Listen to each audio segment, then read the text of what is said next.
எல்லாருடைய வாழ்விலுமே விசாரங்கள் துயரங்கள் வந்தாலும் சர்வ வல்லவருடைய துணை இருந்தால் எப்படிப்பட்ட தீமை நன்மையாக மாறுமா? பக்தன் சொல்லுகிறான், கேட்போமா? சங்கீதம் 94:19. என் உள்ளத்தில் விசாரங்கள் பெருகுகையில் உம்முடைய ஆறுதல்கள் என் ஆத்துமாவை தேற்றுகிறது. இதை கேட்டுக்கொண்டிருக்கும் போதே நீங்கள் உங்களுடைய அருமையானவர்களுடைய வாழ்க்கையில் வந்திருக்கிற சில பலவீனங்கள், நோய்கள், மரண போராட்டங்கள், வெளியே யாரிடத்திலும் சொல்ல முடியாத துன்பங்களை சந்தித்து கொண்டிருக்கிறீங்க.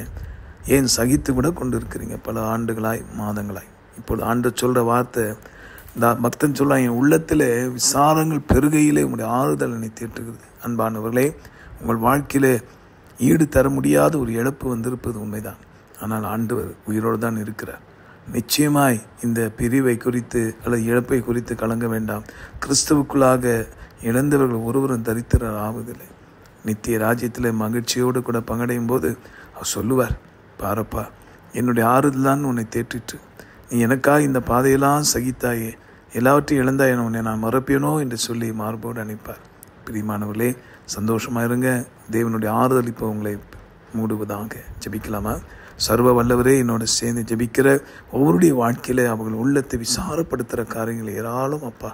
எவ்வளோ உண்மையாக வேலை செய்தாலும் அதுக்குரிய உயர்வு இல்லை, எவ்வளோ உண்மையாக இருந்தாலும் அதுக்குரிய அங்கீகாரம் இல்லை என்று கலங்குகிறார்கள். சுவாமி, நினைத்து பாரும். நீர் அவர்களை தேற்றி ஆற்றி உற்சாகப்படுத்தி எல்லாமே இந்த உலகத்தில் பார்க்கறது தற்காலிகம்தான், நித்தியமானது பர்வத்தில் உண்டு என்கிற நம்பிக்கையை ஊட்டி அவர்களை பயன்படுத்தி பிரயோஜனப்படுத்தி ஆசீர்வதியும். ஜீவாதிபதி இயேசு மூலமாக வேண்டுகிறோம் எங்கள் நல்ல பிதாவே, ஆமென்.